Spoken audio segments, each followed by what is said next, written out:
Florin, dude, thank you so much for coming back in, man. No worries. We started doing these podcasts probably 2 months ago. Yeah. You were our first one. We nailed it. It was fun.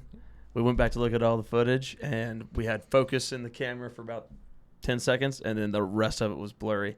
No. So we're like, oh man. And then we got to get some practice in before we were like, hey, dude, we messed up. You're going to come back in. So basically, no worries. So basically, I'm your first one and your last one. Yeah, it's right. It's right. Yeah, dude, we're like 30 in. It's been really, really good just talking to business owners and particularly home services. You know, it's our goal, and I think we talked about this last time, is just to, shed some light on what home service business owners are all about, and how much they care about their customers, how much they care about their business, how smart they are, how hardworking they are, right?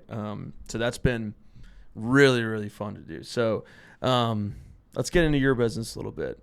Countertops. How'd you get in? Where are you from originally, and then what led you to kind of Nashville and Granite Countertops? Okay, so I was born in Romania. I'm actually from the region called Transylvania. Dracula's castle. Yep. It's actually a castle. It's like 35 minutes away from my house. And I came to America for a better future.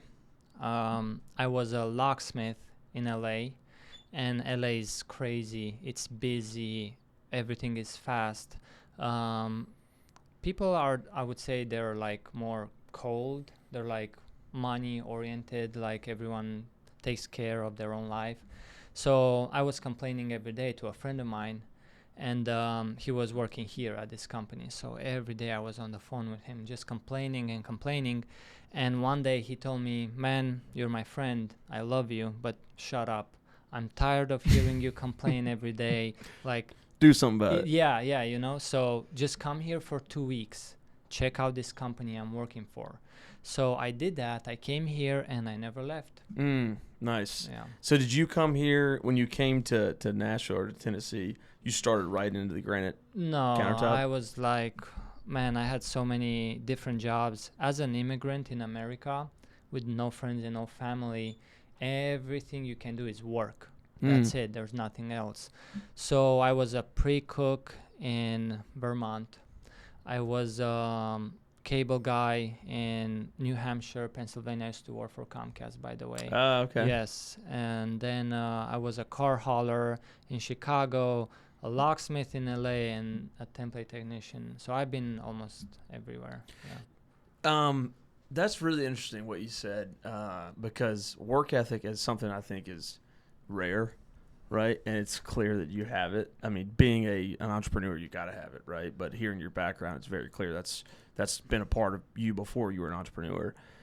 Is that cultural? Did you grow up with like having that work ethic driven into you, or did you have to learn that when you moved here? So when I was 18, my mom came to me and she said, starting today, you're a man.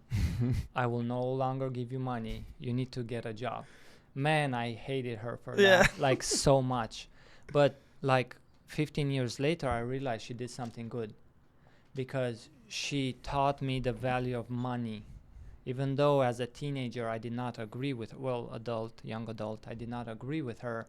Now I realize she did a very good thing. So I started working since I was 18.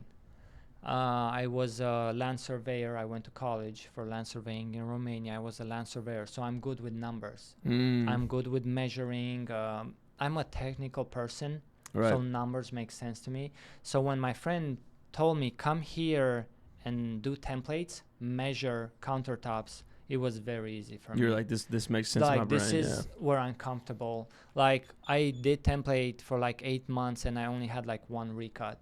Like, I used to work Monday to Sunday. Man, I don't want to brag, but the owner of the company was very happy with me. And at some point he pulled me aside and he said, you're doing a very good job. All the salespeople are very happy with you. Do you want to move up? And I said, okay, what did you have in mind? And he said, how are you with customers? How are you with sales? And I said, not so good. I'm very good behind the curtain, measuring, like a very analytical person, but I don't know. And he said, let's put it to a test. Start selling countertops and see how you do.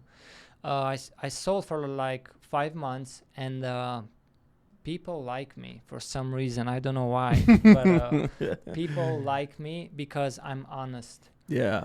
Like, there's no BS. You can tell. Yeah, and people hate that in sales too. Yes. Well, this is actually an Eastern European trait. Like, we are very honest sometimes, and people don't necessarily like that. Right. As a salesperson, you hear that you have to like sell it. Like, oh, this is the best product. This is this. So I don't do that. I just tell them the real fact, and people love me for that. Yeah. And I did very well. And then at some point, the owner of the company said, I would like us to open a fabrication shop in Florida. But before we do that, let's open a showroom here in Nashville.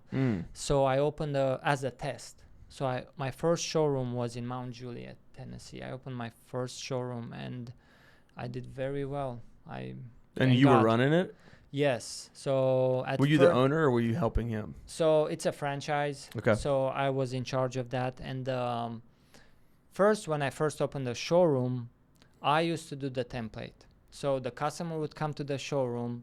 I would get all the information. I would close the showroom, go to template the job, then come back to the showroom. I would send the job into fabrication, and then that's it. So I did this for... You're doing everything. Yes. I did this for like a couple months, and then I started getting busier and busier, and then I started hiring people. Nice. So what year was that when you opened the first one? Oh, I think 2020. 2020? Yeah, something like that. Scary time to open a business. Yes. What month was it? It was in October. So it was deep into COVID, or right in the thick of it. So fun fact, when COVID hit, our company was the busiest ever because people were home, not working, getting paychecks. So they're like, what can we do with our money? Let's remodel the kitchen. Let's change our countertops. So we were very busy. I remember driving with nobody on the street. And like, you're just no doing, traffic. You're just busy as hell. Yes, and I was like doing between 7 to 10 templates a day. I used dude. Myself. I used to wear a mask, of course, but nobody, no traffic. I would say, I'm sorry for saying this, but that was like the best thing COVID did, like no traffic. Yeah, dude, and like you're not the only person to have said that. There's a ton of businesses that significantly improved during COVID. And who could have predicted that? You know, like somebody would have probably called you crazy for trying to start a business during that time. And I did the same thing. But there was elements of COVID that absolutely helped us too. You know, I think, I know a McDonald's franchisee, and he did the most business he's ever done during the COVID years. And he's been a franchisee for like 30 years. You know, all takeout stuff. That's when the DoorDash stuff went crazy. It almost changed these fast food models because they were like, let's just not do sit down anymore. Let's just have all takeout, right? So they just created new models based off of what happened during COVID. Okay, so let's go back to the start. Started in 2020.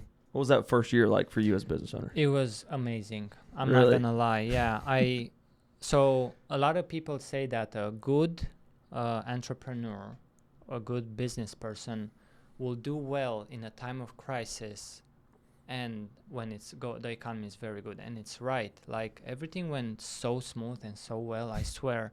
Like I couldn't even believe in myself.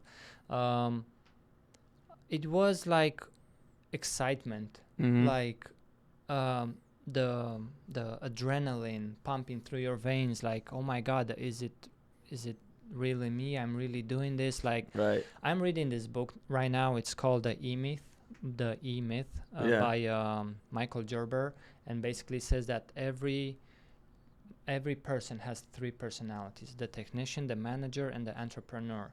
Man, I could not relate to everything that he's saying because I was doing everything myself, and then I started working on the business, which I found even more exciting, but it was very good. I loved every single second of it. I loved talking to customers. I loved going to their house, templating. I loved going to the warehouse with them, picking material, and then at the end they would send me pictures. Some of them would send me picture with their kitchen and say, wow, it looks amazing, thank you. So I felt very good about that. Is that a because you're a franchise, do you talk to other franchisees? So I'm here in Nashville. Yeah.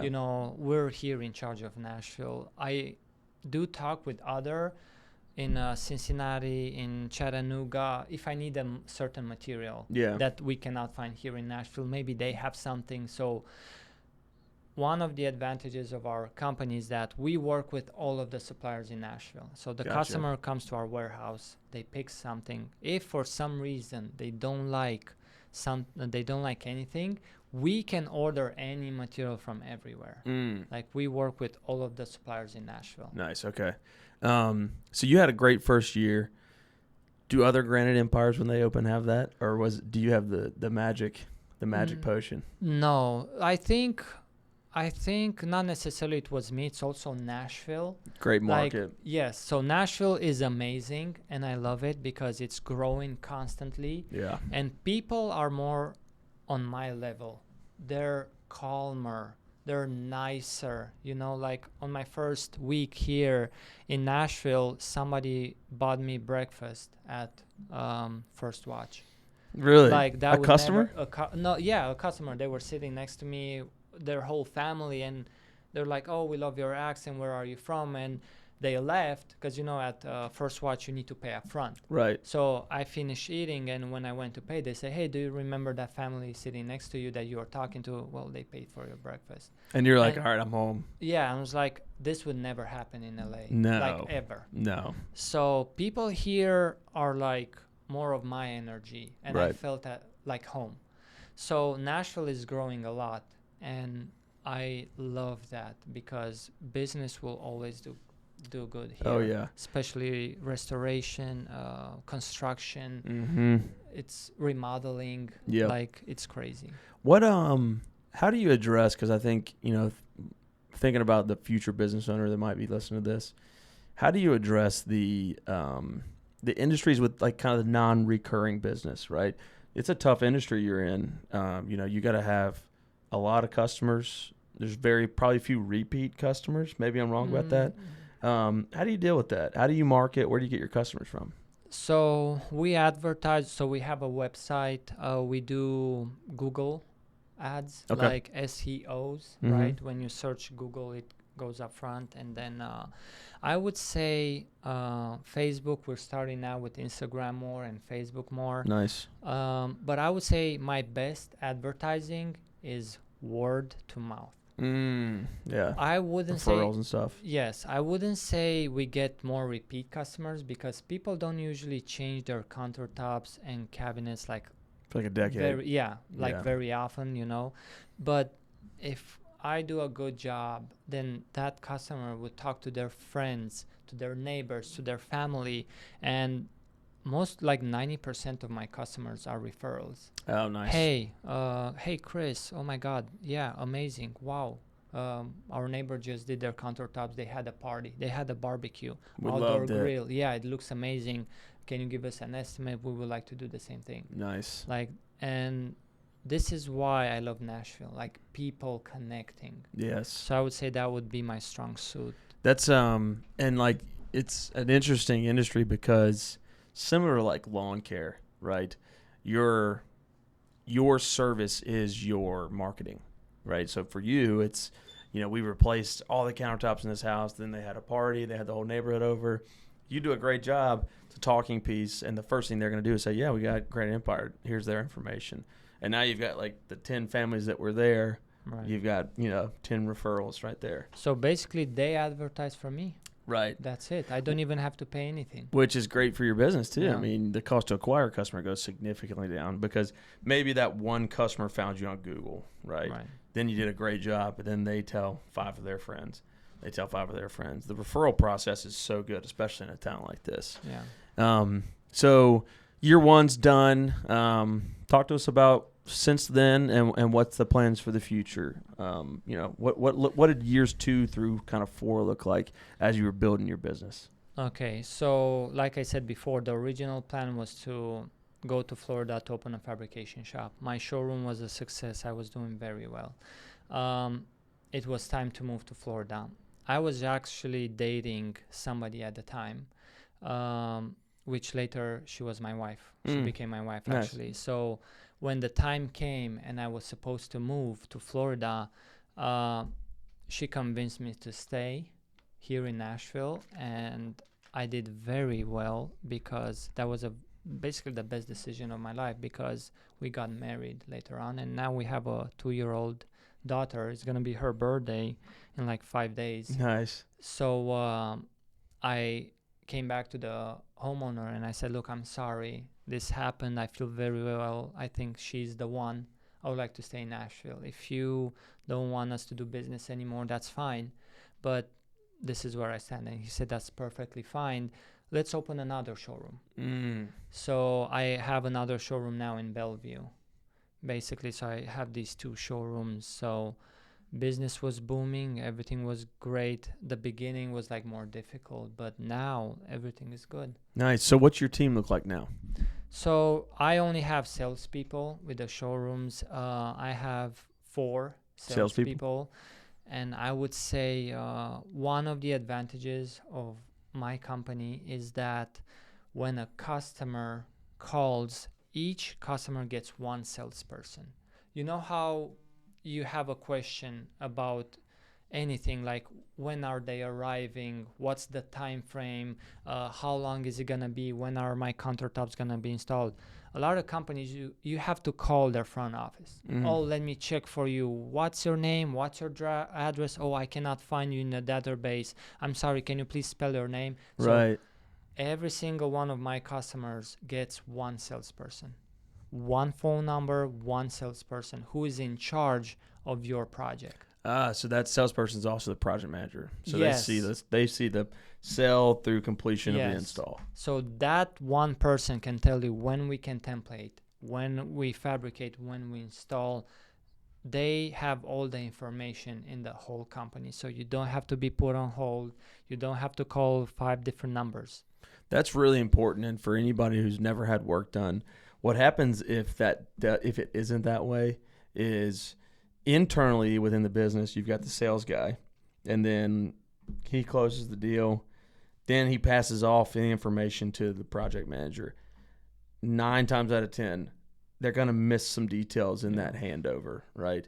Because that salesperson had the conversation. They listened to what the homeowner wanted. Yeah. They got to know him. You can't really transfer all that over to a person and then expect everybody to be happy. So I think that process is the way to go. It's tough for on businesses, but I think it's ultimately the smarter way to do it. It definitely is customer focused. It's meant to make the customer experience better. Yeah. They feel more comfortable. Yeah. Like talking to the same person multiple times, you feel more comfortable. Yep. So that salesperson will do everything from start to finish. And they would say, hey, when are we templating? What's the time frame? When can we install? Oh, actually, I'm cutting the top bar. Can we push the template? So miscommunication. What I've noticed in granite companies, the biggest mistake is miscommunication. So having one person to talk to for 2 weeks, that makes everything so much easier. Agreed. And better. And I would even say it's probably not just the granite industry. I mean, you look at construction. That's the issues that pop up beyond like the craftsmanship is always communication. It's when's this happening? When are we going to do this? When are we going to do this? When's this? And it's the customer asking the business because the business is either taking on too much or they don't have the people or the processes in place to make sure that customer feels like understands what's going on. They just want to know what's next in the steps, especially when they're spending good money. I mean, it's kind of the business's job to do that, right? It's like over communicate is what we've tried to do. And then if the homeowner's like, yeah, I get it. That's what we would rather them say, okay, we're good. You got us the information, than them having to pull and ask for it. Right. So I live by 2 rules. Number 1, measure once. No, measure twice, cut once. Measure once, cut twice. No. Yeah. Measure twice, cut once. Yeah, measure twice, cut once, and under promise and over deliver. So another advantage of our company is honesty. Mm. So we don't make false promises. A lot of people, a lot of salesperson would do anything to sign a contract. Yes, we can install tomorrow. Yes, we can clean this. Yes, we'll do this. So, and then when the time comes, they don't meet the deadline, and you get so many of these apologies. So let's take marble, for example. Marble is a beautiful, gorgeous natural stone, but it's sensitive. Chips easily, cracks easily, stains easily. I've had so many customers with $10,000 projects, $20,000 projects that I told them the truth. Told them, don't do it. You have children.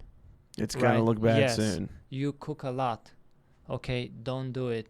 Like, it looks beautiful now, but in 6 months, you're going to have all these stains that we cannot get out. So don't do it. So the customer felt sad, I would say, because they really wanted that color, but in the end I know I did the right thing. Right. And that's another important note for how you run your business, with the salespeople being the project managers.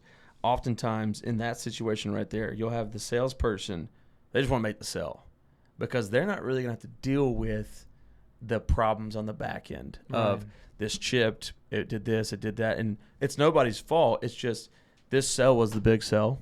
No. And this guy wanted to make the most money he could, right? And like that's where I think some companies go wrong, especially if you just have a salesman up front who's just trying to meet some numbers. Right. Yeah, you can always tell a lot about a business when they say no to a big job because they know it's probably not right for the customer. Right. You know. So I go to church. I try to go every Sunday, but like I also sleep better at night. You know, it's not just for the customer, it's also for myself. I couldn't live, you know, with that, like them knowing what's going to happen and then calling our company all the time, every time. Like you said, if the salesperson would be in charge only to sign the contract, then that person would never be bothered. So she said, no, my job is to sign the contract. I don't care what you do from now on. It's not my fault. But we want to be honest. We want to educate our customers. We have a lot of customers that come to us say, hey, this is my first time. I honestly have no clue what I'm doing. And I say, okay, this is what's up. So step number 1, step number 2, this is the difference between granite and marble and quartz. So I like to say the same thing twice.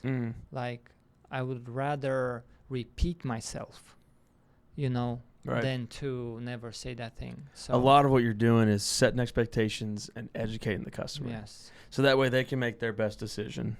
And that only helps you guys on the back end tremendously. What's the biggest mistake people make when they're looking at granite, trying to either replace granite countertops in their kitchen or not granite, right? Just countertops in general. What's the biggest mistake you see? So I would say quartz is more popular right now. I actually have quartz in my house, but quartz is not heat resistant. When I say heat, I mean anything over 350 degrees Fahrenheit. Okay. So anything like right off the stove or from the oven, it has plastic particles inside and it melts. Okay, so yikes. I tell customers, as long as you're okay using a cutting board or a heat pad, you're fine. Right. But I've had customers that cook even 5 times a day, and they're like, I did not even know that. And I put something hot and it turned yellow. And you can't get that out. You cannot get that out. You cannot. So I always tell the customers, hey, I will do whatever you want me to do. Like, it's your money, you're in charge, and I respect that. But if you do this, this is what can happen. And then you're like, no, I trust you. No, I'm not going to do that. I have 6 kids. I cook 5 times a day. Let's go with granite because I want to put on granite, you can put a hot pot on it. It's a natural stone. Okay. Yeah, so nothing will happen. So... that's interesting, man. So, yeah, that goes back to the education piece. It's just trying to find the product that fits for that customer's life. Yes. You know? So every customer is different. Every project is different. So we need to adjust our energy with the customer's demands. Right. Each and every one. And that's what makes my job so interesting. I'm never bored. I never do the same thing twice. Right. It's always Yeah, it's different always material, different kitchen, different layout, different customer, different everything. And that makes it very tough sometimes to have, like, you know, those systems that you've worked so hard to put in place, because, you know, a system's designed to have an input. The input goes through the system and it creates an output. But it's really, really almost impossible to do that when every job's different, every customer's different. Yeah. In my business, so I have a template speech, right? How to address customers, how I train my people. Each and every person that I hire are trained by myself. So I try to put my core values into them, right? But I tell them, this will get you only so far. At some point, every situation is going to be different. So we need to figure out what the customer wants, what the customer needs, and then we need to figure out how to deliver the customer's expectations. Yes, absolutely. So figure out their pain points, Yeah. figure out their lifestyle. And, you know, the only way you can do that is to take your time and not go out there and try to just make as many sales as you can. Got to talk to the customer, see what their needs are. That's amazing, man. So journey, team, what's next? What are you guys looking forward to for the rest of this year and into next year? You got any goals? Yes. So our plan is to become a one-stop shop. So right now we're doing countertops. You know, a lot of customers, it's very difficult to drive, let's say, 30 minutes to a cabinet shop, 30 minutes to the countertop shop, and then 45 minutes to the tile, to the floor. So right now we do countertops and cabinets, right? Okay. The plan for the future is to be one-stop shop. A customer can come in and they can choose cabinets, countertops, tile, and flooring. Oh, so everything they need for a kitchen remodel. Or a Yes. So bathroom basically, our purpose is to make the customer's life easier, faster, reliable, and you get everything from the warehouse. Oh, We that's will great, talk dude. to the supplier. We would get everything. Dude, that's so important, and I think people who have done a remodel understand that. For the people who haven't, what you end up having to do is be a general contractor for yourself, and that's not easy, right? You have to go over here, you have to go over here, you have to go over here, and then you have to make sure all of them, you're communicating for all of them, and you're scheduling it, and you're timing it, and you're not a GC, so you don't know what you're doing. So it would be so much easier if you had a trusted, high-quality person to go, hey, look, if you're remodeling your kitchen, from floor, cabinets, countertop, that's us. And then really what's left after that is like paint and finishings. You know what I'm saying? So that would be tremendously, I mean, I know you know this, but just talking to everybody else, tremendously valuable in that situation. I would say something about general contractors. I don't know, but these days is very difficult, and I'm sorry to say this out loud, but it's very difficult to find a trustworthy contractor. Like a lot of customers, you have no idea how many customers come to us and say, I paid a deposit and he disappeared the next day. Yikes. It actually happens. And they come to us, they're already paid a lot of money. So that's one. And then second, again, having one salesperson. Having one salesperson for your countertops is already like very important and difficult, but imagine having one salesperson, one person to communicate for all four of them.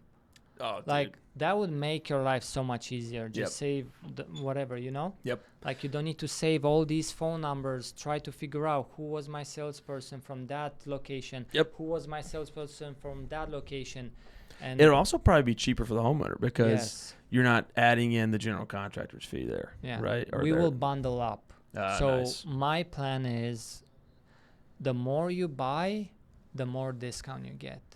Kind of like to get an incentive to the customer. Right, yep. Like make them, help them, and make a decision. Like. And in Tennessee, if you're doing work on your own house, you don't need any license. So completely legal. Does someone they don't need to pull permits for that stuff either. So you, as a homeowner, if you guys pull this off and you are trying to remodel, having seen and done this stuff, that's the route I would go. I would go with you guys for that because hiring a GC, like you said, they're probably months out, so you're waiting months.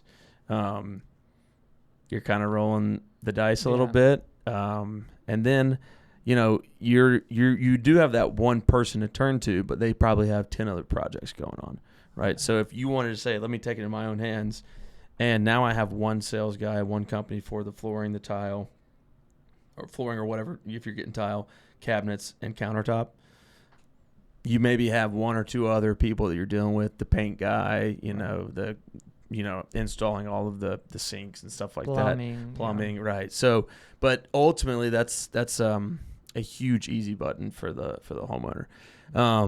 What's the biggest pain point in either being a business owner or in your industry? What's the thing that is the most frustrating for y'all, or the most difficult to deal with?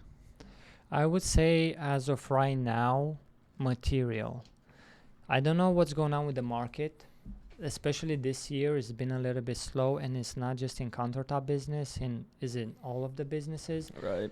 Everything is so expensive. The material, lumber, everything is extremely expensive, and it's very difficult to find materials. So customers are asking us why 2 years ago, 3 years ago, it was this price, and now it's like so much expensive.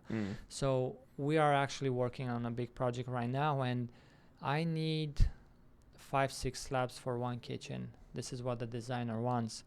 And I'm calling all these suppliers, and I'm having a lot of difficulties finding material, and they have to bring it from somewhere. But even cabinets are so back order right now. On the same project that we're working, they came in a different color. Really? They came in a different color, and it's just such a pain right now. And that's frustrating because it's out of y'all's hands. Yes, and the customer is upset with us. And they're going to you, exactly. Yes, it was like, I paid you deposit, what happened? I'm like, this is the work order, I'm sorry, we did, like, this is it. Like, you can see the name and everything, we did everything right. But so now the customer is getting frustrated, and now you're worried about your reputation off of something that you had no control over. Yeah, having those third-party people that mess up your process and order for a customer is extremely difficult. Do you see that changing anytime? I mean, what's the... No. Yeah, that's unfortunately not right now. Unless pricing is gonna go like lower, I don't see any changes. Like, everything takes forever. Wrong color, wrong material, wrong everything. And the problem is, with the customer being frustrated, now I am getting frustrated. Right. I'm getting stressed, and I'm like, how can I fix this? What can I do? So I would say this would be my biggest challenge right now.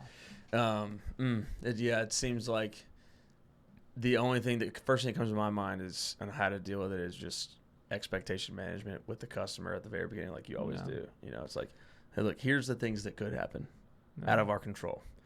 Wow.